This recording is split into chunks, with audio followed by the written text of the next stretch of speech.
ಸ್ವತಂತ್ರ ಪೂರ್ವದಲ್ಲಿ ಬೆಳಗಾವಿ ಮಹಾರಾಷ್ಟ್ರಕ್ಕೆ ಸೇರಿತ್ತು ಎಂಬ ಲಕ್ಷ್ಮೀ ಹೆಬ್ಬಾಳ್ಕರ್ ಅವರ ಹೇಳಿಕೆ ಸಂಬಂಧಿತವಾಗಿ ಇದೀಗ ಬಿಜೆಪಿ ನಾಯಕರು ತಿರುಗಿ ಬಿದ್ದಿದ್ದಾರೆ. ಮತ ರಾಜಕಾರಣಕ್ಕೆ ಸಚಿವರ ಹೇಳಿಕೆ ವಿಷಾದಕರ. ಕಾಂಗ್ರೆಸ್ನವರು ಕಾಶ್ಮೀರ ಕೂಡ ಪಾಕಿಸ್ತಾನಕ್ಕೆ ಸೇರಿದ್ದು ಅಂತಾರೆ. ಕಾಂಗ್ರೆಸ್ ವಿರುದ್ಧ ಈಗ ಬಿಜೆಪಿ ನಾಯಕರು ಹರಿಹಾಯ್ದಿದ್ದಾರೆ.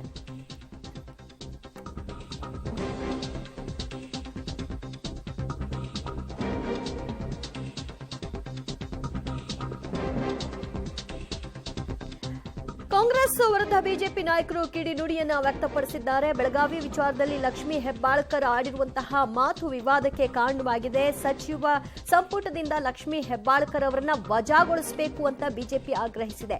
ಬೆಳಗಾವಿ ಎಂದಿದ್ರೂ ಕೂಡ ಅದು ಕರ್ನಾಟಕಕ್ಕೆ ಸೇರಿದ್ದು, ಆದರೆ ಸ್ವತಂತ್ರ ಪೂರ್ವದಲ್ಲಿ ಅದು ಬೆಳಗಾವಿ ಮಹಾರಾಷ್ಟ್ರಕ್ಕೆ ಸೇರಿತ್ತು ಅನ್ನುವಂತ ಹೇಳಿಕೆಯನ್ನ ಕೊಡ್ತಾರೆ. ಕಾಶ್ಮೀರವನ್ನ ಪಾಕಿಸ್ತಾನಕ್ಕೆ ಸೇರಿತ್ತು ಅನ್ನುವಂತ ಹೇಳಿಕೆಯನ್ನ ಕಾಂಗ್ರೆಸ್ನ ಹಲವು ನಾಯಕರು ಕೊಡ್ತಾರೆ. ಸೊ ಇದು ಇವರ ಒಂದು ನಡೆ, ಇವರ ಒಂದು ಧೋರಣೆ ರಾಜ್ಯದ ವಿಚಾರವಾಗಿ ಅನ್ನುವಂತಹ ಸ್ಟೇಟ್ಮೆಂಟ್ ಅನ್ನು ಕೊಟ್ಟಿದ್ದಾರೆ. ಈ ಹೇಳಿಕೆನೇ ನಾನು ಖಂಡಿಸ್ತೀನಿ. ಫಸ್ಟ್ ಆಫ್ ಆಲ್, ಈಗಾಗಲೇ ನಮ್ಮಲ್ಲಿ ಬಡದಾಟಗಳು ಮಹಾರಾಷ್ಟ್ರದ ಪುಂಡರ ಗಲಾಟೆ ಯಾವಾಗೂ ಇದ್ದಿದ್ದೆ. ಪ್ರತಿ ಸರಿನೂ ಕೂಡ ಅಲ್ಲಿನ MES ಸಂಘಟನೆ ಇಲ್ಲಿ ಬರೋದು, ಇಲ್ಲಿ ಗಲಾಟೆ ಮಾಡಿಸೋದು, ಅಲ್ಲಿ ಸ್ಟೇಟ್ಮೆಂಟ್ಗಳು ಕೊಡೋದು ಎಲ್ಲನೂ ಕೂಡ ಮಾಡ್ತಾನೆ ಇದೆ ಪ್ರತಿ ಸರಿನೂ. ನನಗನ್ಸುತ್ತೆ ಅವರು ಸ್ಟೇಟ್ಮೆಂಟ್ ಕೊಟ್ಟಿರೋವಂಥದ್ದು ವೋಟ್ ಪಾಲಿಟಿಕ್ಸ್ಗೋಸ್ಕರ, ಮರಾಠ ವೋಟ್ ಇದೆಯಲ್ಲ ಆ ವೋಟ್ ಪಾಲಿಟಿಕ್ಸ್ಗೋಸ್ಕರ, ಪಾರ್ಲಿಮೆಂಟ್ ಚುನಾವಣೆ ಬರ್ತಾ ಇದೆ, ಒಂದು ಬೆಂಕಿ ಹಚ್ಚಕ್ಕೋಸ್ಕರ ಕೊಟ್ಟಿರೋವಂಥದ್ದು. ಕರ್ನಾಟಕದ 7 ಈಗ ಅವ್ರಿಗೆ ಬೇಕಾಗಿರೋದೇ ಇಂಥವು. ಇನ್ನೇನೈತೆ ಅವ್ರ ಹತ್ರ ಮಾತಾಡೋದಕ್ಕೆ? ಡೆವಲಪ್ಮೆಂಟ್ ಮಾಡೋಕ್ಕಂತೂ ಗ್ರಾಂಟ್ ಇಲ್ಲ. ಇರೋ ಸಾರ್ವಜನಿಕರು ತೆರಿಗೆ ದುಡ್ಡನ್ನ ಗ್ಯಾರಂಟಿಗಳು ಕೊಟ್ಕೊಂಡು ಕುಂತವ್ರೆ. ಮೈಂಡ್ ಡೈವರ್ಟ್ ಮಾಡೋಕ್ಕೆ ಇಂಥವೆಲ್ಲ ಮಾಡ್ತಾ ಇರ್ತಾರೆ. ಈಗ ಒಂದು ಇಶ್ಯೂ ಹೋದರೆ ಇನ್ನೊಂದು ಇಶ್ಯೂ ಸ್ಟಾರ್ಟ್ ಮಾಡ್ತಾರೆ. ಈಗ ಇಷ್ಟು ದಿನ ಮೈಸೂರಿಗೆ ಟಿಪ್ಪು ಹೆಸರು ಅಂತ ತಂದರು, ಈಗ ಅದನ್ನು ಬಿಟ್ಟರು. ಈಗ ಬೆಳಗಾವಿ ತಂದರು, ಇನ್ನು ಸ್ವಲ್ಪ ದಿನ ಹೋದರೆ ಇನ್ನೂ ತರ್ತಾ ಇರ್ತಾರೆ. ಈಗ ಬೆಳಗಾವಿ ಕರ್ನಾಟಕದ ವಿಶಾಲವಾದ ಕರ್ನಾಟಕ ರಾಜ್ಯದಲ್ಲಿ ಸೇರಿ ಭಾಳ ವರ್ಷ ಆಯಿತು, ಅದು ಮುಗ್ದಿರ್ತಕ್ಕಂಥ ಕತೆ.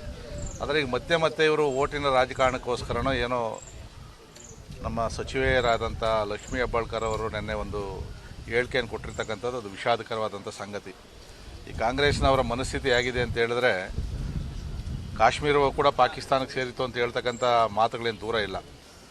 ತಕ್ಷಣ ಅವರ ಮಾತನ್ನು ವಾಪಸ್ ತಗೊಳ್ಬೇಕು. ಯಾವ ಕಾರಣದಿಂದ ಅದು ಹೇಳಿದ್ದಾರೆ ಅಂತಕ್ಕಂಥ ಸ್ಪಷ್ಟೀಕರಣವನ್ನು ಕೊಡಬೇಕು.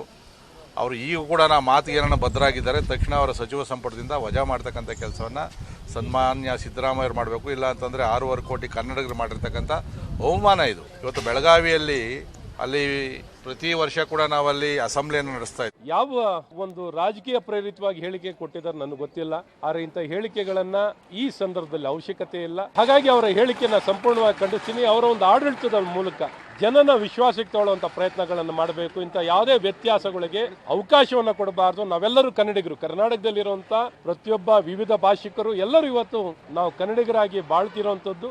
ವಿವಿಧ ಸಂಸ್ಕೃತಿಗಳ ಮಧ್ಯದಲ್ಲಿ ನಾವು ಏಕತೆಯನ್ನ ತರುವಂತ ಪ್ರಯತ್ನಗಳನ್ನ ಮಾಡಬೇಕು. ಎಲ್ಲ ಒಂದ್ ಕಡೆ ನಾಯಕತ್ವವನ್ನು ತಗೊಳ್ಬೇಕು, ಎಲ್ಲ ಒಂದ್ ಕಡೆ ವೋಟ್ ಬ್ಯಾಂಕ್ ಪೊಲಿಟಿಕ್ಸ್, ತುಷ್ಟೀಕರಣದ ರಾಜಕಾರಣವನ್ನು ಮಾಡುವಂತ ಈ ಕಾಂಗ್ರೆಸ್ ನಾಯಕರು ಅಥವಾ ಸಚಿವರ ಇಂತಹ ಹೇಳಿಕೆಗಳನ್ನ ಸಂಪೂರ್ಣವಾಗಿ ಖಂಡಿಸ್ತೀವಿ. ಜನನು ಇವರಿಗೆ ಪಾಠ ಕಲಿಸುವಂತ ಕೆಲಸಗಳನ್ನ ಯಾವುದೇ ಕಾರಣ